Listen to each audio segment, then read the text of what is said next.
الشيطان الرجيم بسم الله الرحمن الرحيم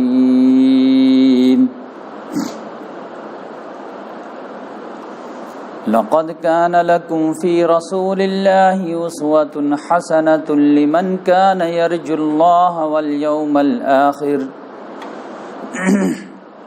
لمن كان يرجو الله واليوم الآخر وذكر الله كثيرا صدق اللہ العظیم۔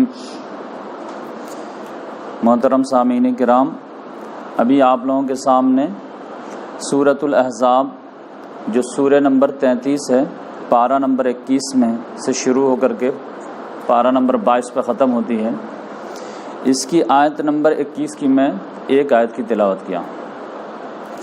اس میں محمد صلی اللہ علیہ وسلم کے بارے میں فرمایا گیا ہے کہ یقیناً تم لوگوں کے لیے رسول اللہ صلی اللہ علیہ وسلم کی زندگی میں بہترین نمونہ ہے، اس شخص کے لیے جو اللہ تبارک و تعالیٰ سے امید رکھتا ہے اور آخرت کے دن کی امید رکھتا ہے اور بکثرت سے اللہ کو یاد کرتا ہے۔ تو یہ رسول اللہ صلی اللہ علیہ وسلم کے بارے میں سب سے عظیم آیتوں میں سے ایک آیت ہے کہ اللہ تبارک و تعالیٰ نے تمام انسانوں کو رول ماڈل جو پیش کیا ہے وہ رسول اللہ صلی اللہ علیہ وسلم کو پیش کیا ہے۔ اور یہ انگلش کا محاورہ بھی چلتا رہتا ہے کہ no one is perfect in this world, لیکن آپ کہہ سکتے ہیں ایکسیپٹ انبیاء کرام، کہ کوئی پرفیکٹ نہیں ہے دنیا میں، یہ بات صحیح ہے، لیکن جتنے بھی انبیاء کرام ہیں وہ پرفیکٹ گزرے ہیں، اور 100% ہر لحاظ سے پرفیکٹ تو محمد صلی اللہ علیہ وسلم ہیں ہی۔ تو انشاءاللہ آج سے ہم جو ہے سیرت النبی کا آغاز کریں گے، اور اگر اللہ تبارک و تعالیٰ کی مرضی ہوئی تو تقریباً یہ 1 سال میں کمپلیٹ ہوگا، اور میں بالکل ڈیٹیل میں جو ہے آپ کے سامنے سیرت النبی سامنے رکھوں گا۔ اس کی وجہ یہ ہے کہ قرآن کو اگر سمجھنا ہے تو بنا سیرت النبی سمجھے قرآن کو سمجھ ہی نہیں سکتے، کیونکہ حضرت عائشہ رضی اللہ تعالیٰ عنہا سے کسی صحابی نے سوال کیا کہ آپ مجھے محمد صلی اللہ علیہ وسلم کے اخلاق کے بارے میں بتائیے، تو انہوں نے تعجب سے کہا کہ کیا تم قرآن نہیں پڑھتے کیا؟ تو قرآن تو پڑھتے ہیں، ہم سیرت کی بات کر رہے ہیں۔ تو حضرت عائشہ رضی اللہ تعالیٰ نے کہا کان خلق القرآن، ان کا پورا اخلاق جو تھا وہ قرآن تھا۔ اسی لیے میں کہتا ہوں کہ اگر کسی آدمی کو قرآن کی تفسیر پڑھنی ہے، یا کوئی سوال کرتا ہے کہ دنیا میں سب سے بہترین تفسیر کی کتاب بتائیے مولانا، تو میں ان کو سجیسٹ کرتا ہوں کہ سب سے بہترین تفسیر قرآن مجید کی اگر کوئی ہے تو وہ سیرت النبی ہے، اور اگر سب سے بہترین سیرت النبی کی کتاب پڑھنی ہے، سیرت صحابہ کی کتاب پڑھنی ہے، تو اس کے لیے میں سجیسٹ کرتا ہوں کہ آپ قرآن مجید پڑھیے۔ محمد صلی اللہ علیہ وسلم وہی کیے جو قرآن میں کرنے کے لیے کہا گیا۔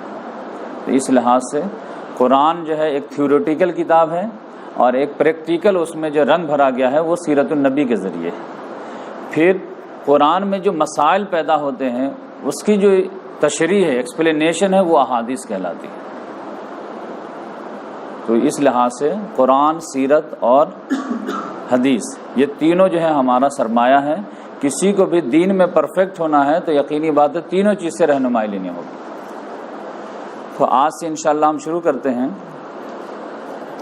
تو سب سے پہلے تو تقاضا یہ ہے کہ کچھ بیک گراؤنڈ بتایا جائے جس میں محمد صلی اللہ علیہ وسلم پیدا ہوئے، لیکن میں انشاءاللہ یہ بیک گراؤنڈ بتاؤں گا بعد میں، جب محمد صلی اللہ علیہ وسلم کے نبوت کا دور شروع ہوگا، 40 سال کی عمر ہوگی، تو اس وقت حالات کیا تھے وہ ہم بیان کریں گے۔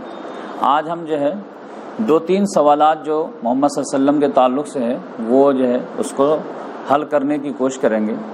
ایک سوال یہ پیدا ہوتا ہے کہ محمد صلی اللہ علیہ وسلم جب حجۃ الوداع کے موقع سے حج کرنے گئے تھے اور قربانی کیے تھے، تو قربانی میں 100 اونٹ قربان کیے تھے۔ تو جب بھی یہ قربانی کا مسئلہ آتا ہے اور محمد صلی اللہ علیہ وسلم کی حدیث سامنے آتی ہے، سنت سامنے آتی ہے، تو اچھے اچھے لوگوں کے ذہنوں میں ایک جو ہے کچھ نہ کچھ جو ہے سوال کھڑے ہو جاتے ہیں کہ 100 اونٹ قربان کرنا اللہ کے نام میں یہ تھوڑا سا ایکسس لگ رہا ہے۔ اللہ کے نام پر قربان کرنا ٹھیک ہے، 1 2 4 5 10، لیکن 100 اونٹ قربان کر دینا ایک آدمی اپنے طرف سے کرے، یہ تھوڑا سا لگتا ہے کہ ایکسٹرا ہو جا رہا. تو اس کی وجہ کیا تھی؟ اس سوال کا حل ہے. اسی میں جو ہے ایک سوال اور بھی پیدا ہوتا ہے کہ محمد صلی اللہ علیہ وسلم کی جو دادا کا نام ہے، تو وہ آپ دیکھیں دادا کا نام کیا؟ عبد المطلب. تو کوئی بھی غیر مسلم آپ سے سوال کر سکتا ہے کہ یہ نام ہی غلط ہے. عبد المطلب کا مطلب کیا ہوتا ہے؟ مطلب کا بندہ. جبکہ مسلمان تو اللہ کا بندہ ہوتا ہے، عبد الرحمن ہوتا ہے، عبد الرحیم ہوتا ہے، عبداللہ ہوتا ہے. تو یہ عبد المطلب کیسے ہو جائے گا؟ تو نام ہی غلط ہے. پھر محمد صلی اللہ علیہ وسلم نے جو ہے خود فرمایا کہ میں 2 ذبیح کا بیٹا ہوں. تو یہ 2 ذبیح سے مراد کیا ہے؟ تو یہ 2-3 جو ہے سوالات کو جو ہے ہم ڈیل کریں گے تو انشاءاللہ محمد صلی اللہ علیہ وسلم کا خاندانی بیک گراؤنڈ جو خود بخود سامنے آ جائے گا. پھر ہم پیدائش اور پھر جو ہے پرورش کیسے ہوئی وہ آگے لے کر کے چلیں گے. دیکھیے خانہ کعبہ جو ہے جو جزیرہ نما عرب ہے، اس میں پہلا قدم جو ابراہیم علیہ السلام رکھے تھے، پھر اپنے بیوی اور شیرخوار بچوں کو چھوڑ کر کے چلے گئے تھے. پھر حضرت اسماعیل علیہ السلام کے جو واقعہ ہوا ہے اس کے ذریعے سے زمزم کا چشمہ جو ہے نکلا. اور پھر جب پانی کا بندوبست ہو گیا تو پھر قبیلہ جرہم جو ہے وہاں پر آ کر کے آباد ہوا. تو اسماعیل علیہ السلام کا خاندان اور قبیلہ جرہم جو ہے وہاں پہ رہنے لگے. جب اسماعیل علیہ السلام جوان ہوئے تو قبیلہ جرہم کے سردار کی ایک بیٹی سے انہوں نے شادی کر لیا. اس طرح دونوں خاندان ایک ہو گئے. اس طرح وہ لوگ رہنے لگے اور جزیرہ نما عرب میں جو ہے پھلنے پھولنے لگے. کچھ دنوں کے بعد قبیلہ خزائی نام کا ایک جو ہے قبیلہ تھا، اس نے آ کر کے اٹیک کر دیا اور یہ دونوں کو جو ہے اسماعیل علیہ السلام کے خاندان کو بھی اور قبیلہ جرہم کو بھی مار کے بھگا دیا. پھر جب یہ قبیلہ جرہم والے جانے لگے یہاں سے جزیرہ نما عرب سے، تو یہ جاتے سمے جو ہے زمزم کو بالکل پاٹ دی، بند کر دیا، اور جو بھی ہتھیار وغیرہ تھا سب اسی میں دفنا دیا. تب اس وقت سے جو ہے زمزم بند ہو گیا. پھر محمد صلی اللہ علیہ وسلم کے خاندان میں ایک جو ہے جو دادا تھے کلاب، ان کو اللہ تعالیٰ نے توفیق دی. وہ کہے کہ ہم لوگ جو ہے سائیڈ میں جزیرہ نما عرب کے یہاں جو ہے خانہ بدوش والی زندگی گزارتے ہیں، کیوں نہ پورے خاندان کو اکٹھا کیا جائے، اب مل کر کے قبیلہ خزائی کے خلاف جو ہے ایکشن لیا جائے. تو انہوں نے جو ہے پورے یونائٹ کیے خاندان کو اور دوبارہ جو ہے لانچ کیے. تو پھر قبیلہ خزائی والے کو مار بھگائے اور پھر ان کی حکومت آ گئی. تو پہلے جو ہے حکومت چل رہی تھی اسماعیل علیہ السلام کے خاندان اور قبیلہ جرہم کے خاندان، بیچ میں انٹرفیئر کیے قبیلہ خزائی نے. لیکن اب جو ہے کلاب کے ذریعے سے جو انٹری ہوئی ہے، تو اب جو ہے اسماعیل علیہ السلام کا خاندان جو ہے سیاسی لحاظ سے بھی اور مذہبی لحاظ سے بھی پوری طاقت رکھتے تھے. لیکن یہ 200-300 سال جو قبیلہ خزائی والے یہاں پہ رہے، اس میں انہوں نے مورتی پوجا ایجاد کر دی. اس میں جو ہے وہ نام تھا جس نے مورتی پوجا کا ایجاد کیا، اس کا نام تھا عمرو بن لوہے. اسی کے بارے میں آتا ہے کہ رسول اللہ صلی اللہ علیہ وسلم کہتے ہیں کہ جب میں معراج پہ گیا تو عمرو بن لوہے کو دیکھا کہ جہنم میں وہ چکر لگا رہا ہے جیسے کوئی آدمی طواف میں چکر لگاتا، لیکن اس کی اتڑیاں وغیرہ باہر تھی اور اس کو ڈھوئے ڈھوئے پھر رہا، کیونکہ خانہ کعبہ میں بت پرستی کا آغاز اسی نے کیا تھا. اسی نے شام سے لے کر کے آیا تھا اور خانہ کعبہ میں بت رکھا تھا. لوگ جب آبجیکشن لیے کہ یہاں پہ تم بت کیوں رکھتے ہو، تو اس نے جو ایکسپلین دیا کہ یہ بت جو ہے یہ بہت کام کی چیز ہے. جب بھی کوئی بڑی مصیبت آئے گی تو ان کو بیچ میں رکھ کے جب اللہ سے مانگو گے تو اللہ کو جو ہے دعا قبول کر لے گی.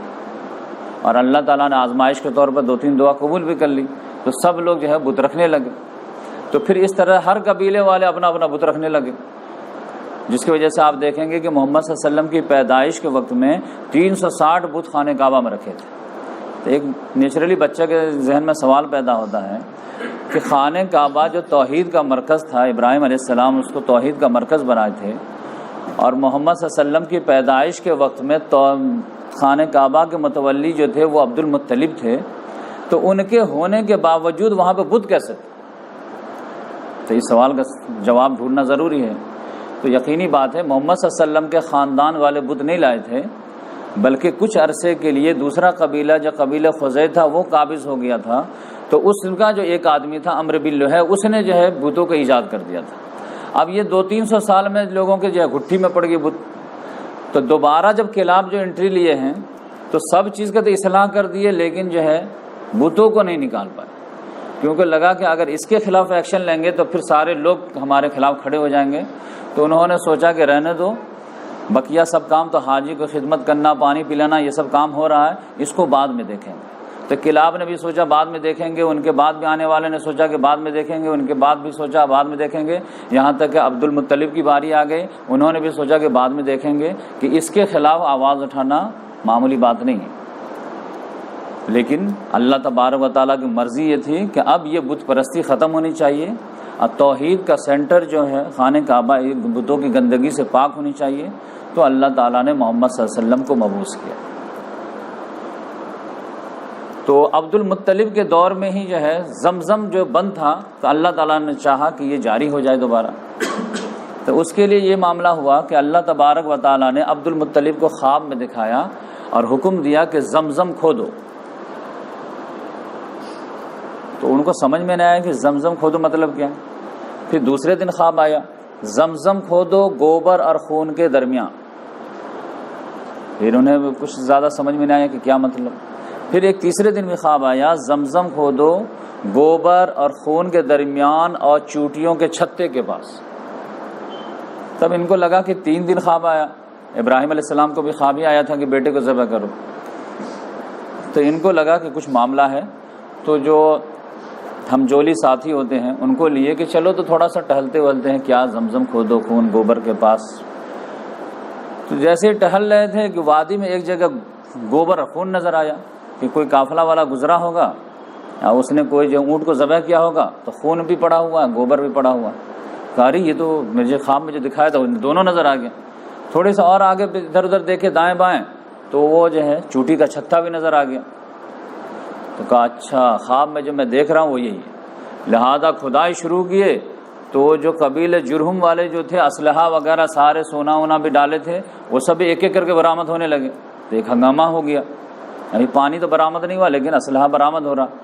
تو سارے لوگ کہے نہیں ہمارا بھی حصہ ہمارا بھی حصہ، ہم بھی کھودیں گے. سمجھے کہ اس دور کا جو ہے اس دور کا پیٹرول نکل آیا. اب عبد المطلب جو تھے تھوڑے کمزور تھے تو لوگوں نے دبا دیا، نہیں ہم بھی ہمارا بھی شر ہے، ہم بھی حصہ لگا. نہیں ہم کو ملا، ہم کو خواب میں آیا، ہم اکیلے کھودیں گے اور جو بھی بینیفٹ ہوگا ہم اکیلے لیں گے. سارے لوگوں نے دبا دیا. تو انہوں نے کہا ٹھیک ہے چلو فیصلہ کراتے ہیں. تو فیصلہ کرانے جا ہی رہے تھے کہ وہاں جو ہے الگ ایک معاملہ ہوا. تو اسی میں جو ہے ان کو اپنی کمزوری کا احساس ہوا عبد المطلب کہ کاش کہ میرے پاس 5-10 بیٹے ہوتے نا تو پھر تو میں ان کو بتا دیتا. میں بہادر تو ہوں لیکن اکیلا آدمی کیا کر پاؤں. تو اسی وقت یہ منت مانے کہ اگر اللہ تعالیٰ نے مجھے 10 بیٹے عطا کیے اور سب جو ہے جوان ہو گئے، ڈیفینس کرنے کے لائق ہو گئے، تو اے اللہ میں تیرے نام پر ایک بیٹے کو قربان کر دوں.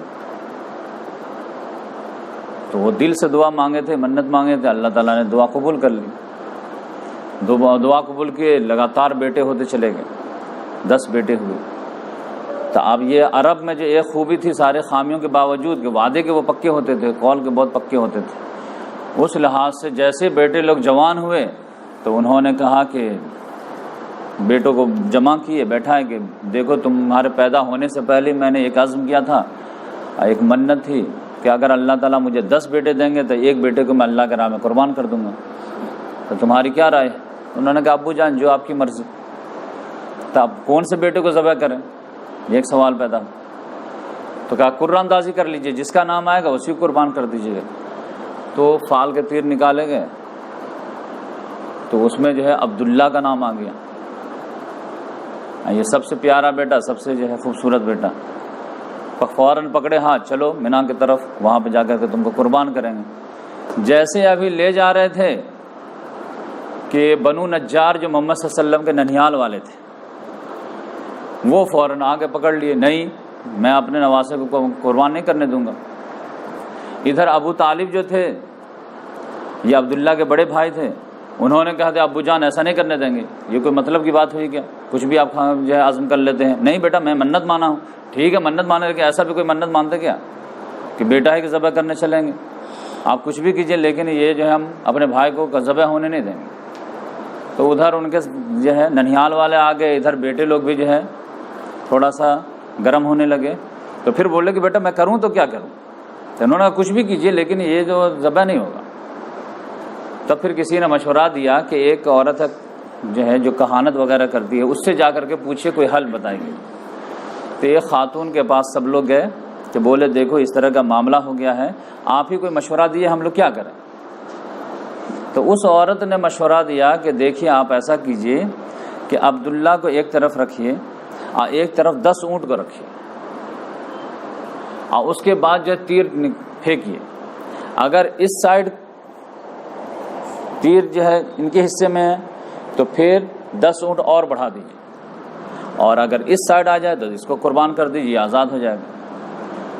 تو ہر مرتبہ 10 اونٹ کو جو ہے رکھیے, کیونکہ ان کے زمانے میں ایک آدمی کا جو دیت ہوتی تھی, کسی کے مارنے کے بدلے میں کسی کو جو جرمانہ لگتا تھا وہ 10 اونٹ لگتا تھا. تو اس بوڑھی عورت نے کہا کہ 10 اونٹ ہے آپ کے یہاں, تو 10 اونٹ رکھیے ایک بچے کو چھڑانے کے لیے. تو پھینکے تو پتہ چلا تیر ادھر اس سائڈ عبداللہ کے سائڈ, پھر 10 اونٹ ادھر کر دیے, پھر مارے تو پھر عبداللہ کے سائڈ تو 20 اونٹ, پھر مارے تو پھر 30 اونٹ, پھر مارے تو پھر اس طرح 10 مرتبہ مارا, 10 مرتبہ عبداللہ کے حصے میں. عبد المطلب تو پیسے والے تھے, خاندانی تھے, بڑھاتے چلے گئے. 11ویں مرتبہ میں پھر تیر جو ہے یہ اونٹ کی طرف. تب کہا گیا کہ یہ 100 اونٹ کو قربان کر دیجئے اور وہیں پہ چھوڑ دیجئے, چاہے کوئی آدمی غریب کھا جائے یا چیل کوے کھا جائیں, ہم لوگ اس کو ہاتھ نہیں لگائیں گے کیونکہ یہ منت کا اونٹ ہے. تو اس طرح سے 100 اونٹ دے کر کے محمد صلی اللہ علیہ وسلم کے والد عبداللہ کو چھڑایا گیا. اس بیس پہ محمد صلی اللہ علیہ وسلم بولتے تھے میں 2 ذبیح کا بیٹا, ایک ذبیح اسماعیل علیہ السلام جن کو جنت کا دمبا لا کر کے چھڑایا گیا, اور ایک عبداللہ جن کے 100 اونٹ دے کر کے چھڑایا گیا تھا. اور اسی کی یاد تھی جس کے لیے محمد صلی اللہ علیہ وسلم حجۃ الوداع میں 100 اونٹ ذبح کیے تھے, قربان کیے تھے. تو وہ ایک ایکسیپشنل معاملہ تھا اس ہسٹری کی یاد کے طور پر, ورنہ عام طور سے محمد صلی اللہ علیہ وسلم جو قربانی تو سمجھیے کہ 2ری-3ری ہجری سے فرض ہو گیا تھا. تو آپ دیکھیں گے کہ 100 اونٹ کبھی قربان نہیں کی, لاسٹ میں اس یاد کو تازہ کیے. تو اس وجہ سے جو ہے, جس میں آپ جانتے ہیں کہ 100 اونٹ جو لے کر کے آئے تھے حضرت علی رضی اللہ تعالیٰ عنہ یمن سے لے کر کے آئے تھے, اور محمد صلی اللہ علیہ وسلم اپنے ہاتھ سے 63 اونٹ ذبح کیے, اور پھر جو ہے 37 اونٹ جو ہے علی رضی اللہ تعالیٰ عنہ کو بولے کہ آپ قربان کر دیں. 63 اونٹ بھی وہ اشارہ ہو گیا تھا کہ 63 سال کی عمر, تو 63 ہر سال کے لحاظ سے ایک اونٹ جو ہے قربان ہو. تو اس طرح سے جو ہے یہ سوال جب بچوں کو معلوم ہو جاتا ہے تو غیر مسلم مانے نہ مانے, لیکن مسلمان کا دل سیٹسفائیڈ ہو جاتا ہے کہ وہ جو ہے فضول خرچی والا معاملہ نہیں تھا, وہ ایک ایکسیپشن معاملہ تھا, اور وہ ایک عظیم یاد تھی, اس کو تازہ کرنا تھا. پھر اس کے بعد جو ہے ایک سوال یہ ہے کہ عبد المطلب, اور ہم لوگوں کو بچپن میں جو ہے یہ بھی ایک کنفیوژن رہتی ہے, وہ بھی میں دور کرتا چلوں, کیونکہ یہ میری ویڈیو جو ہے یہ بچے, عورتیں اور عوام الناس سارے لوگوں کے لیے میں ریکارڈ کرا رہا ہوں. تو اس لحاظ سے میں چھوٹی چھوٹی باتیں بھی شیئر کروں گا تاکہ ہر بچے کو سیرت النبی کی گہرائی سے مطالعہ ہوتا چلے. میں خود پریشان رہتا تھا بچپنا میں کہ سنتے تھے کہ محمد صلی اللہ علیہ وسلم جب ہجرت کر کے گئے ہیں تو بنو نجار ننیال والے کے یہاں جو ہے خبر دیے کہ میں آ رہا ہوں, تو وہ لوگ اسلحہ لے کر کے آئے اور پھر محمد صلی اللہ علیہ وسلم کو لے گئے. اور جب پھر حضرت آمنہ رضی اللہ تعالیٰ نے ہسٹوری پڑھتے تھے تو پتہ چلا وہ مکہ کی تھی. تو کنفیوز ہوتے, کہتے کہ ننیال جو ہے مدینہ میں ہے, آمنہ مکہ کی ہیں, تو یہ کیسے سمجھ میں آئے. اب سوال تو ذہن میں پیدا ہوتا تھا, لیکن ہمارے یہاں علماء کرام سے تو سوال کرنے کی گنجائش ہے نہیں, آمنا صدقنا, تو بڑی کنفیوژن رہتی تھی. لیکن اس کا جواب یہ ہے کہ محمد صلی اللہ علیہ وسلم کا ننیال نہیں تھا, وہ محمد صلی اللہ علیہ وسلم کے والد کا ننیال تھا. تو ابو کا ننیال بھی بیٹے کا ننیال ہو جاتا ہے. تو اس لحاظ سے جو ہے یہ عبد المطلب جو نام ہے یہ بھی کلیئر ہو جائے گا. وہ معاملہ یہ ہوا کہ محمد صلی اللہ علیہ وسلم کے جو دادا ہیں ان کے والد وہ جو ہے مدینہ گئے تھے. مدینہ میں جو ہے ایک قبیلہ جو ہے بنو نجار قبیلہ جو ہے, وہاں کی ایک خاتون ان کو پسند آ گئی اور اس قبیلے والے کو یہ پسند آ گئے, اور دونوں نے مل کر کے شادی کر لی. اور اس خاتون کا نام سلمہ تھا, سلمہ بنت عبد العزیٰ. تو شادی ہو گئی. پھر وہ جو ہے شادی کر کے جو ہے اپنے سسرال والے کو بولے کہ میں ابھی جب مدینہ آ گیا ہوں مکہ سے 500 کلومیٹر, تو میں شام بھی چلا جاتا ہوں, تھوڑا تجارت وغیرہ کر لوں گا, جب واپسی ہوگی تو پھر بیوی کو لے کر کے مکہ آ جاؤں گا. رخصتی کرا لوں گا. لیکن قسمت کا کھیل یہ تھا کہ وہ جب گئے ہیں شام تو فلسطین میں ان کا انتقال ہو گیا. اب یہ جو 2-3 مہینہ جو گزارے تھے ازدواجی زندگی، اس کی وجہ سے وہ جو لیڈی تھی وہ پریگننٹ ہو گئی تھی. لیکن ادھر سے خبر آئی کہ آپ کے شوہر کا انتقال ہو گیا. تو اس کے بعد جو وہ ڈلیوری ہوئی تو وہ عبد المطلب پیدا ہوئے. تو ان کا جو پیدائش کے وقت میں جو بال وغیرہ بالکل سفید تھا، تو ماں نے ان کا نام شیبہ رکھا. لیکن ادھر جو ہے بہت سارے لوگوں کو پتہ ہی نہیں چلا کہ ہمارے خاندان کا کوئی لڑکا گیا تھا ادھر، مدینے میں شادی کیا، اور بس اتنا ہی ہنگامہ ہو گیا کہ جو ہے وہ فلسطین میں ختم ہو گئے، شام میں انتقال کر گئے. لیکن یہاں تو ان کی ایک نسل جو ہے پیدا ہو گئی تھی. بعد میں 2-4 سال کے بعد جو ہے مطلب نام کے جو بھائی تھے، عبد المطلب کے جو چچا تھے، ان کو پتہ چلا کہ میرے بھائی جو گئے تھے شام فلسطین تو مدینے میں شادی کیے تھے یثرب میں، تو ان کی بیوہ عورت بھی ہے اور ان کا ایک بیٹا بھی ہے اور بہت ہونہار بھی ہے. اور پہلے زمانے میں بیٹے ہی کی اہمیت بہت زیادہ ہوتی تھی. لہذا یہ گئے، دیکھے بچے کو دم جو ہے ہونہار بنول کے چکنے پات، بچہ کا تیور ہی کچھ اور بتا رہا تھا. فوراً جو گلے ولے لگایا، بولے چلو بیٹا، یہاں کیا مکے میں سرداری ہے اپنی، آؤ. بیٹے نے انکار کر دیا کہ نہیں، امی کے اجازت کے بغیر ہم نہیں جائیں گے. تو ان کی امی سے پوچھا کہ آپ جانے دیجئے، یہ تو میرے خاندان کا بچہ ہے. انہوں نے کہا نہیں، میں پرورش کی ہوں اور آپ لوگ کو تو میں جانتی بھی نہیں ہوں، لیکن یہ تو معلوم ہے کہ یہ بچہ اسی خاندان کا ہے، آپ اس کے چچا ہیں، کوئی مسئلہ نہیں ہے، لیکن یہ بچہ نہیں جائے گا.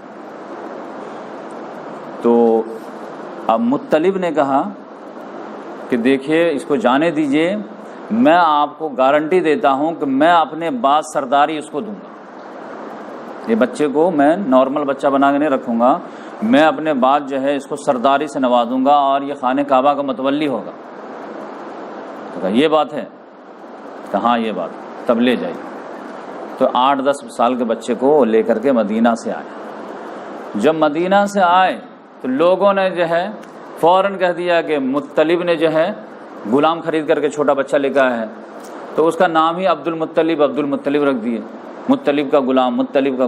وہ چیختے رہے کہ بھائی یہ میرا غلام نہیں ہے، میرا بھتیجا ہے، یہ میرے بھائی کا بیٹا ہے.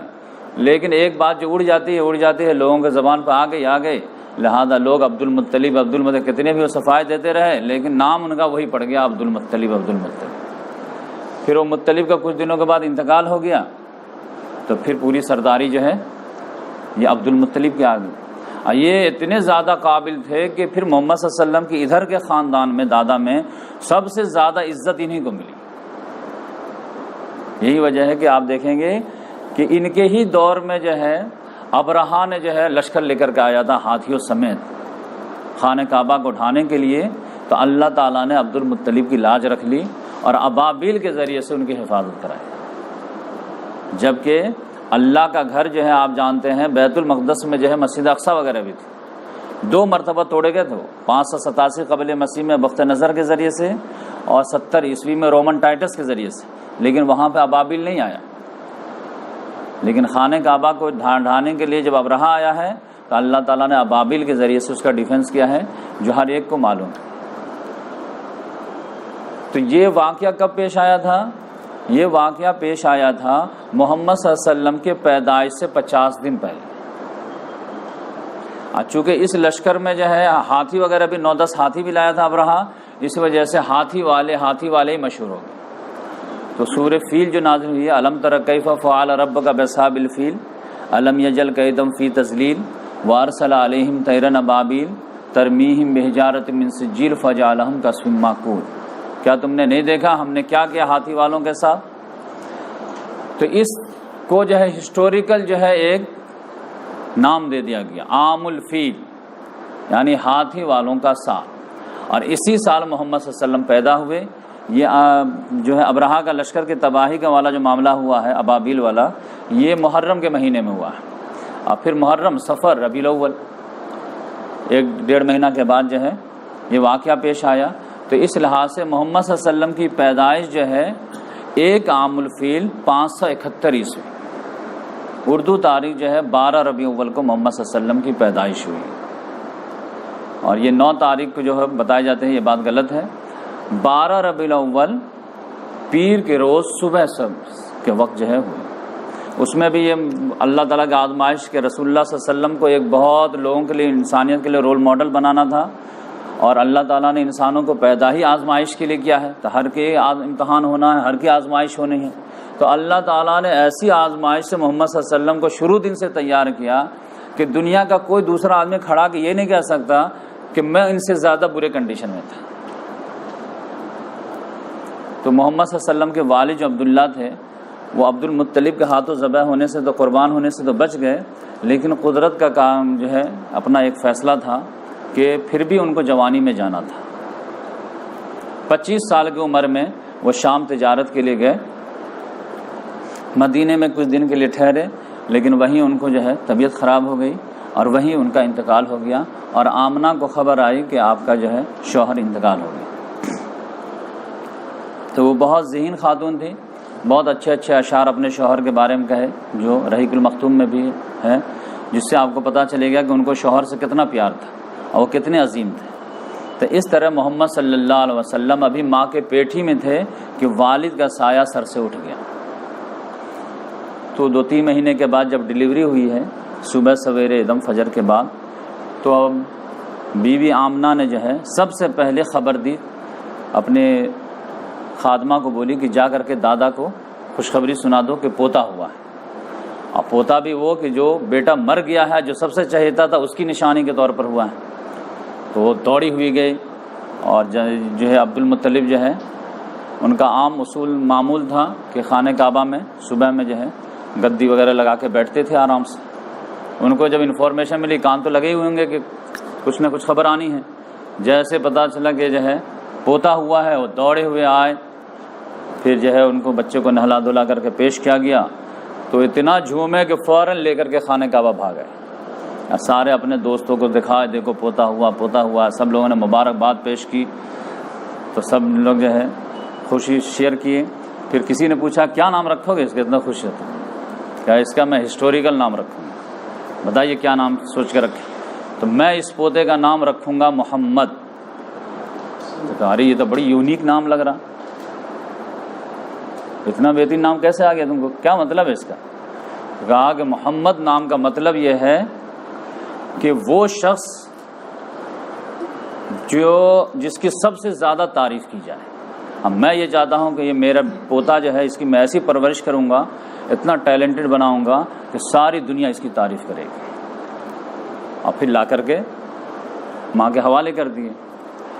ماں کو پتہ چلا کہ دادا نے تو جو ہے لے کے گئے تھے تو نام سب رکھ دیے ہیں، لیکن ماں نے کہا کہ ٹھیک ہے، دادا کا تو حق ہے نام رکھے، لیکن ماں کا بھی حق ہے، تو میں اس کا نام رکھوں گی احمد۔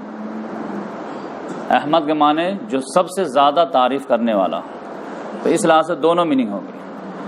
سب سے زیادہ تعریف کرنے والا یعنی اللہ کی تعریف کرنے والے محمد صلی اللہ علیہ وسلم، اور اللہ کے بعد جس کی سب سے زیادہ تعریف ہو وہ محمد۔ تو اس طرح دونوں نام اللہ تعالیٰ نے دادا اور ماں کے ذریعے سے جو ہے دے دیے۔ محمد نام جو ہے محمد صلی اللہ علیہ وسلم کا تورات میں آیا ہے، اور احمد نام جو ہے محمد صلی اللہ علیہ وسلم کا انجیل میں آیا ہے۔ اس طرح دونوں کتاب کا مرج بھی ہو گیا۔ اس کے بعد جو ہے محمد صلی اللہ علیہ وسلم کی والدہ جو دودھ پلائیں، اس کے بعد جو ہے ابو لہب کی ایک جو لونڈی تھی، اس نے بھی دودھ پلایا، اس کا نام سویبیہ تھا۔ پھر عام رواج یہ تھا مکے کا کہ چھوٹے بچے کو جو ہے نا دیہاتوں میں بھیج دیتے تھے، تاکہ بچے جو ہے شہری آب و ہوا سے جو ہے تھوڑا محفوظ رکھے۔ پالوشن تو بہت زیادہ رہتا تھا اس زمانے میں، وہ لوگ پالوشن کی سمجھتے تھے، تو پالوشن سے وہ بالکل آزاد رہے، اور دیہات کے آب و فضا بالکل فریش ان کو ملے، تاکہ مسل وغیرہ بالکل جو ہے صحیح رہے، بیماریوں سے پاک رہے۔ اور شہر میں ایک پرابلم یہ رہتا ہے کہ وہاں جو ہے عربی بھی ان لوگوں کا ناز تھا، اور شہر میں جانتے ہیں کہ حج میں جو ہے سب لوگ، حج اور عمرہ میں جو ہے سب لوگ آتے تھے، تو مختلف جگہوں سے جب لوگ آتے ہیں تو وہاں پہ کیا ہوتا ہے کہ زبان جب مکس ہو جاتی ہے، اور دیہاتی عربی بالکل پیور سالڈ ہوتی تھی، تو یہ لوگ اپنے بچوں کو جو ہے بچپنا گزارنے کے لیے وہاں بھیج دیتے تھے دیہاتوں میں، کہ وہاں کی پیور عربی بھی وہ جذب کر لے، اور پھر بیماریوں سے بھی محفوظ رہے. تو دو جو ہے ریزن ہوتے تھے, ایک آب و ہوا اچھی ملے ان کو, اور یہاں کے برے آب و ہوا سے محفوظ رہے, اور یہاں کی پولیوٹیڈ عربی سے بھی ان کے محفوظ رہے, اور وہاں کے اچھی دیہاتی عربی بھی یہ جذب کر لیں. اس کے لحاظ سے یہ دودھ پینے کے لیے یہ عام رواج تھا کہ یہ بھیج دیتے تھے دیہاتوں میں.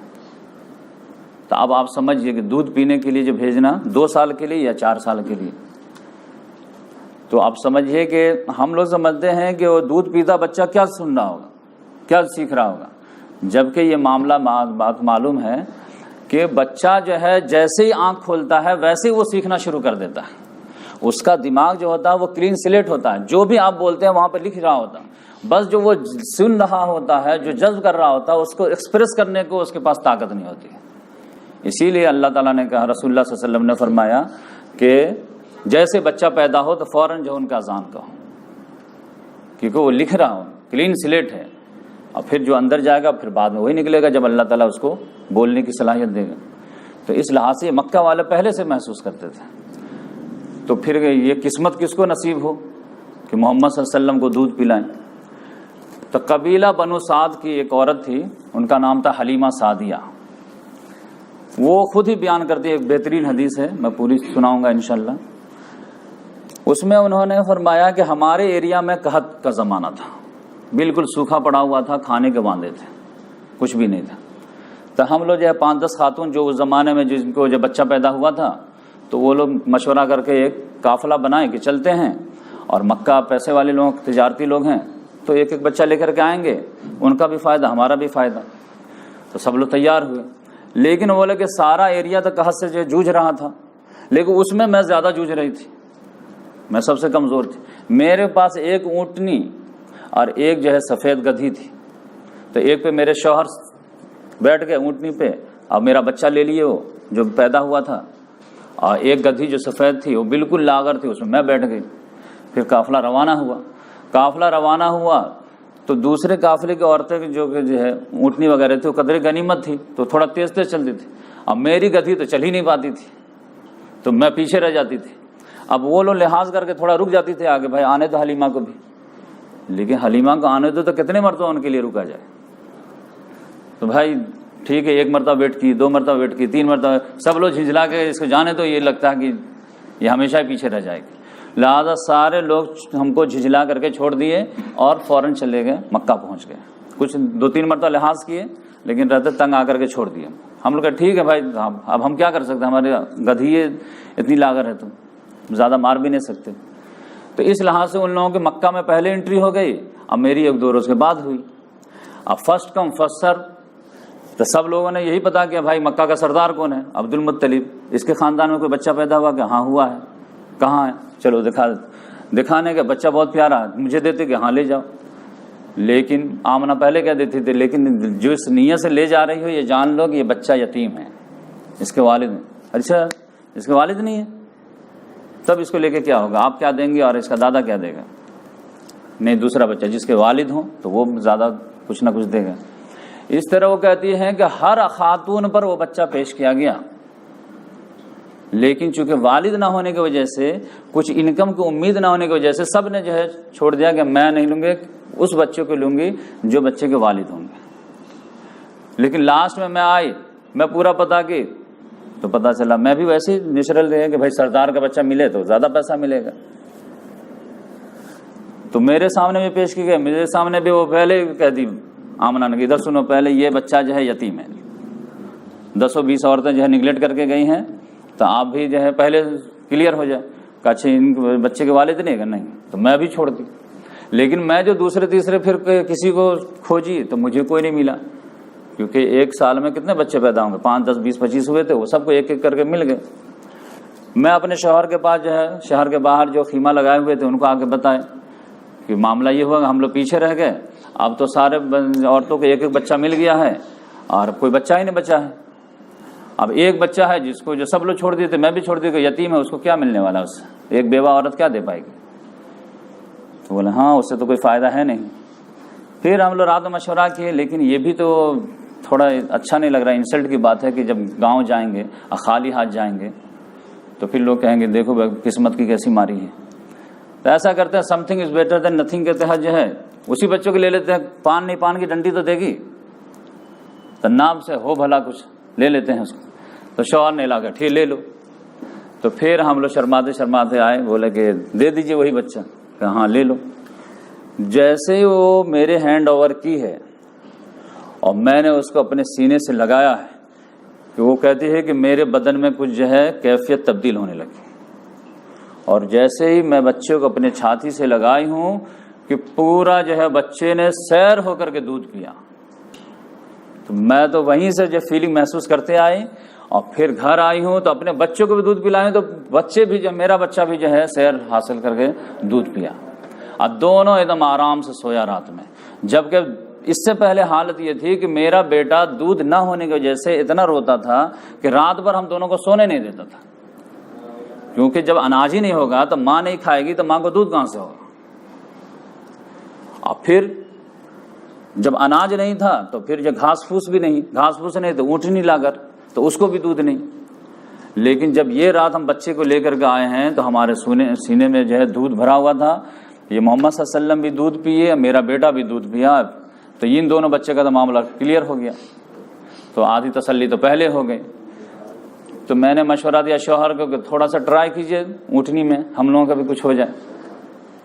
تو وہ تھوڑا سا چھوٹا سا پیالہ لے کر کے گئے کہ تھوڑے سے کچھ نہ کچھ تو دودھ نکلے گا، 2-4 قطرہ. لیکن وہ گئے تو پتا چلا ایک ہی مردہ مارے کہ پتا چلا بھر گیا.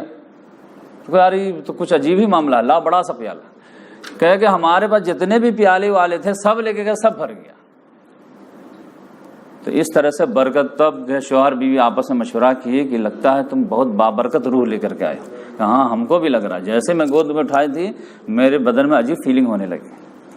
پھر رات گزارے ہم لوگ بہترین اطمینان سے کئی مہینوں کے بعد. پھر صبح میں جب سفر شروع کیے تو سارے قافلے والے عورتیں تو ہمارا خیال ہی نہیں کی تھی، لیکن چلی گئی تھی. جب شروع ہوئے تب محمد صلی اللہ علیہ وسلم کو میں اپنے گود میں لی، اپنا بیٹا کو والد کے حوالے کی. وہ اونٹ پہ بیٹھے، میں گدھی پہ بیٹھی. میری گدھی ایسی تیز ہوئی ایسے لگ رہا بلٹ ٹرین ہو گئی، دام فاسٹ. یہاں تک کہ وہ جو قافلے کے عورتوں کا کراس کا اوورٹیک کر دی. ساری جو ہے وہ قافلے کی عورتیں کہہ رہی کہ یہ وہی ابو زبیب ہے کیا، کہ بیٹی ہے کیا.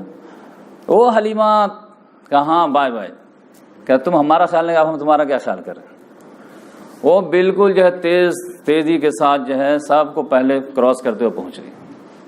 یعنی جو لاغر تھی، جو آنے وقت میں چل نہیں پا رہی تھی، وہ بالکل تیزی کے ساتھ جو ہے پورے قافلے سے پہلے پہنچ گئی. پھر وہ کہتی ہیں کہ اتنے زیادہ برکات دیکھنے کو ملے کہ پورا قحط کا زمانہ تھا، لیکن ہمارا چرواہا جب بکریوں کو چرانے جاتا تھا تو بکریاں جو خوب سیر حاصل ہو کر کے کھاتی تھی تو خوب موٹی بھی ہوتی تھی. اور پھر اس کا تھن جو ہے بالکل بھرا رہتا تھا. دودھ جو ہے ہم شام میں نکالتے تھے تو پھر جو ہے جتنے امید سے زیادہ ہوتے تھے. جبکہ پورے ایریا میں قحط زمانہ تھا، کسی کو دودھ نہیں ہوتا تھا. تو لوگ ڈانٹا کرتے تھے اپنے چرواہے کو کہ وہاں پہ چرانے لے جاؤ بکریوں کو جہاں پہ ابو زبیب کی بیٹی کے چرواہا لے جاتا. چرواہے کہتے تھے بھائی میں وہیں پہ لے جاتا ہوں، لیکن یہ نہیں کھاتے ہیں. اس کے جو ہے بکریوں کو لگتا ہے ہرا ہرا چشمہ دکھتا ہے، گھاس دکھتا ہے، وہ کھاتے ہیں، ہمارا نہیں کھاتے، ہم کیا کریں. تو اس طرح سے برکات کے نزول ہونے لگے. 2 سال کا ایگریمنٹ تھا کہ 2 سال میں آپ لے کر گائیں گے. 2 سال پورا ہو گیا، بچہ ایک دم جب مضبوط تندرست ایک دم مٹا کٹھا. اب یہ جو برکات کی وجہ سے ان کو جو دینے کا تو دل چاہ نہیں رہا تھا، لیکن ٹائم پورا ہو گیا تھا. تو پھر حلیمہ سعدیہ 2 سال کے ایگریمنٹ کے حساب سے آمنہ کے پاس لے کر کے آئیں. خوب تعریف ہوئی کہ دیکھیے کتنا ماشاء اللہ ماشاء اللہ، کہ ہاں ماشاء اللہ مجھے. لیکن یہ کہیں گے مجھے تھوڑا سا ڈر لگ رہا ہے. کیا یہ بچہ بہت اچھا جا رہا ہے، اب مجھے لگ رہا ہے کہ مکہ کا آب و ہوا اس کو ڈیمیج نہ کرتا ہے. تو اگر آپ دیکھ رہے ہیں کہ میں کتنا بہترین سے پرورش کی ہوں، تو اگر پسند ہے تو 2 سال کے لیے اور چاہیں تو میں فری میں بھی کرنے کے لیے تیار ہوں. تو ماں کے لیے تو بچہ ہی سب سے زیادہ رہتا ہے، اس کی صحت ہی سب سے اچھی رہتی ہے، کہ لے جاؤ. تو 2 سال کے لیے اور لے کر کے آ گئے. پھر 2 سال بھی بہترین سے جو ہے انہوں نے کیئر کیے اور ان کی وجہ سے برکات کے یہ فائدہ بھی اٹھا رہی تھی. 4تھے سال میں پرابلم آیا کہ محمد صلی اللہ علیہ وسلم اب چلنے پھرنے کے لائق ہو گئے تھے. بڑے بڑے بچے کھیل رہے ہیں میدان میں، چھوٹے بچے کے حساب سے بیٹھ کر کے کہیں پہ دیکھ رہے ہیں تماشا. کہ اچانک اثر کے بعد کیا ہوا کہ کھیل میدان میں دیکھ رہے تھے بڑے کو کہ جبریل علیہ السلام آئے اور محمد صلی اللہ علیہ وسلم کو ایک دم لٹا دیے. اب بچے تو اس کو رپورٹنگ کے پٹک دیے. اب فوراً ایک چاقو نکالے اور فوراً پورا سینہ چیر دیے اور پھر دل کو باہر کیے. ایک تشت لائے جنت کے اور اس میں دل کو نکال کے رکھے, زمزم کا پانی لائے اور اس سے دل کو دھو دیے. ایک کالا سا تھا سائڈ میں, اس کو کینچی سے کاٹ دیے اور پھر دل کو اندر رکھے اور جو ہے سلائی مار دیے اور 5 منٹ کے اندر سرجری مکمل. بچے جب دیکھے سینہ چیرتے ہوئے وہ فوراً بھاگے دوڑے, حلیمہ سعدیہ کو بولنے گیا کہ آپ کے بیٹے کو ذبح کر دیا, آپ کے بیٹے کو ذبح کر دیا. وہ دوڑی آئی ایک دم, کیا ہوا کیا ہوا. جب تک میں سرجری تو مکمل ہو چکا تھا. محمد صلی اللہ علیہ وسلم کا چہرہ بالکل اداس, کچھ سمجھ ہی میں نہ آیا کہ کیا ہوا میرے ساتھ. وہ دیکھی تو سینے پہ نشان تو تھے سلائی کے. صحابہ کرام کہتے ہیں ہم بعد میں بھی دیکھتے تھے وہ سلائی کے نشان باقی تھے. اس کو شق الصدر کا واقعہ بولتے ہیں. تو اب یہ گھبرا گئی کہ عبد المطلب کا پوتا ہے, مکے کے سردار کا پوتا ہے, تو زیادہ لالچ میں کہیں لینے کے دینے نہ ہو جائیں. شوہر سے مشورہ کی کہ بھائی اب اس کو حوالے کر دو, کیونکہ ان کا معاملہ شروع دن سے ہی عجیب ہے. تو یہ الگ جو ہے معاملہ ان کا, تو زیادہ رسک نہیں لینا چاہیے, زیادہ لالچ نہیں کرنا چاہیے. تو دونوں کا اتفاق ہوا, دونوں نے بیوی آمنہ کو حوالے کر دیا. تو یہ 5ویں سال میں یہ ہوا. 1 سال محمد صلی اللہ علیہ وسلم اپنے ماں کے ساتھ رہ پائے.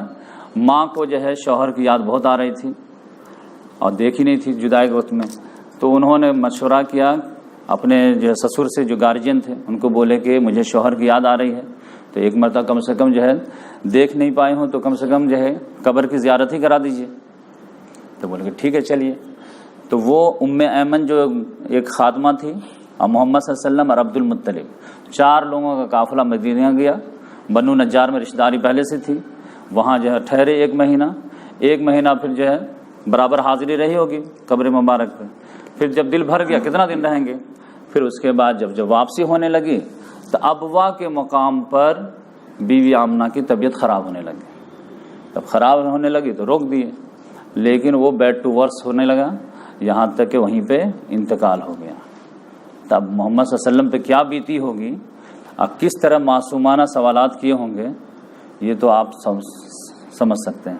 تو عبد المطلب وہیں سے جو ہے مطلب فدا ہو گئے محمد صلی اللہ علیہ وسلم پہ, اور باپ اور ماں دونوں کی کمی پوری کرنے کے لیے کمر کس لیے کہ فزیکل تو فزیکل, فائنینشیل تو فائنینشیل, ایموشنل بھی جو ہے بچے کو میں محسوس نہیں ہونے دوں گا کہ تمہارے والد نہیں, تمہاری والدہ نہیں, کیونکہ آن دا اسپاٹ وہ موجود تھے.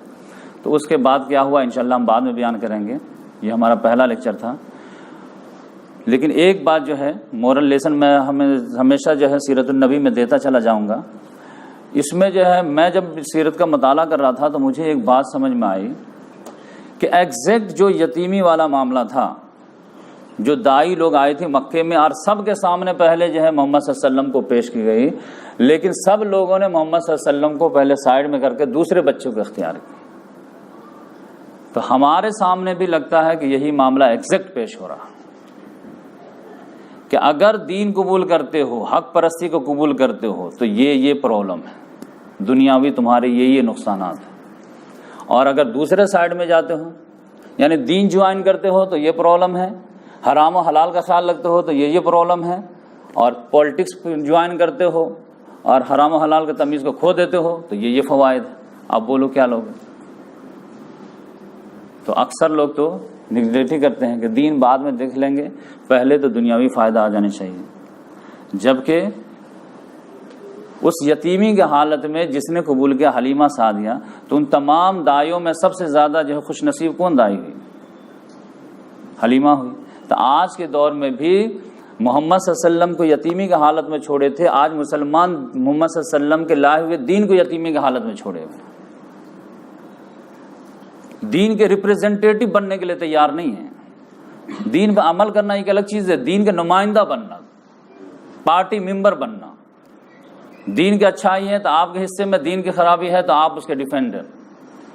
تو یہ کوئی آدمی ریپریزنٹیٹو بننے کے لیے تیار نہیں ہے, کیونکہ ہم چاروں طرف سے اتنے زیادہ اٹیک ہونے لگے ہیں کہ لوگ سمجھتے ہیں کہ اس اٹیک میں بھی جو ہے ہتھے نہ چڑھ جاؤں, تو لہٰذا بائی سائڈ میں بھی نام لکھا کے رکھوں, لیکن میں اس کا جب ریپریزنٹیٹو نہ بنوں, دین کا نمائندہ نہ بنوں, دین کا سپاہی نہ بنوں. تو اس لحاظ سے ہم سمجھتے ہیں کہ یتیمی کی حالت میں a friend in need is a friend indeed. دوست وہی ہوتا ہے جو مصیبت وقت میں جو ہے کام آتا ہے. تو آج دین کو سب سے زیادہ مسلمانوں کے خلوص کی ضرورت ہے کہ تمام چیزوں سے کٹ کر کے جو ہے دین کو اگر وہ اپنائیں گے اور دین کے ریپریزنٹیشن جو ہے ہر معاملے میں کرنے کی کوشش کریں گے تو پھر اللہ تعالیٰ کہے گا کہ ہاں تم نے جو ہے مصیبت وقت میں دین کو دل گلے سے لگایا، تو آخرت میں جب کریٹیکل سچویشن ہے تو ہم تم کو گلے سے لگائیں گے۔ اور محمد صلی اللہ علیہ وسلم کہے گا آج میں کوئی جب ہر آدمی پیاسا ہے، ننگا ہے، بھوکا ہے، تو میں حوض کوثر پہ تم کو اپنے ہاتھ سے جام کوثر پلاؤں گا۔ تو اس لحاظ سے جو ہے اللہ تعالیٰ سے دعا ہے کہ اللہ تعالیٰ ہم تمام کو محمد صلی اللہ علیہ وسلم کی سیرت، حدیث، قرآن کما حق کو پڑھنے، سمجھنے، عمل کرنے کی توفیق عطا فرمائے۔ انشاءاللہ نیکسٹ جو ہے منڈے سے